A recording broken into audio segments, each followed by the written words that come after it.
Volunteering has a branding problem. That's right, as much as we may not want to admit it, a large portion of our population believes that volunteering is something you do when you're trying to get out of a speeding ticket and not something that's fun, social, and gives back to our community.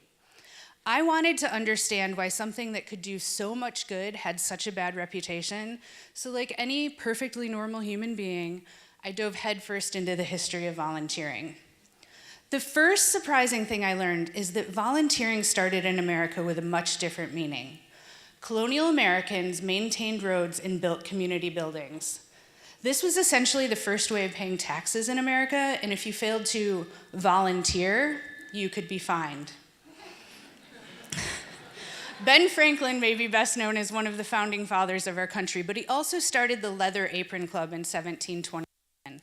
This was a group of inspiring artisans who hoped to improve themselves while they improved the community.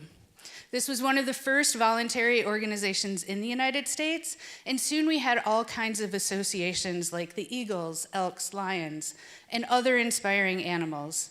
These groups brought people together and gave them a sense of belonging in their community. At this point in history, we had two kinds of volunteering, the forced kind and the fun kind. In 1861, Abraham Lincoln decided to change all of that, and he lovingly gave us the Internal Revenue Service, confirming that there are two things in life that are inevitable, both death and taxes. In 1964, President Lyndon B. Johnson introduced a set of domestic programs dubbed Great Society, with the goal of eliminating poverty and racial injustice. These programs funded things like Medicare, public broadcasting, and the National Endowment for the Arts.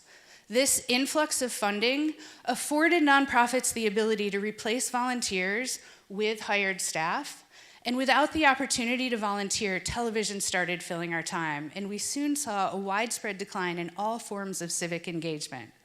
This included things like voting, attending public meetings, even things like bowling leagues. This left our nation of joiners without opportunities to join or the desire to do so.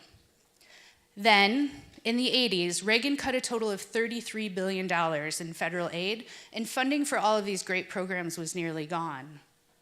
So why is this important? Sure, we've had a decline in volunteerism in communities since the creation of television, but we're still okay. We still get shit done. In fact, look at all of the technological advances we've had since that time.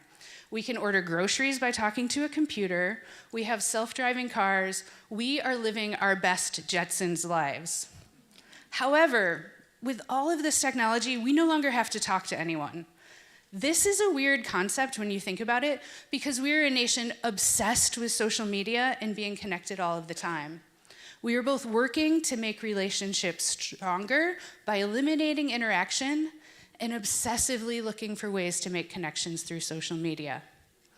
Despite all of this technology, we're still all humans, and humans by nature operate in their day-to-day lives through bonding. We form bonds with people, places, and things that make us who we are and form our belief systems.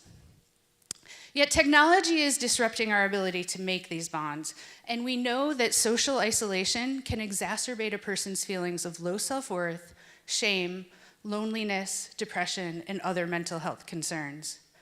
When we do not have opportunities to make and maintain positive bonds in our lives become susceptible to negative bonds, which can trigger mental health issues.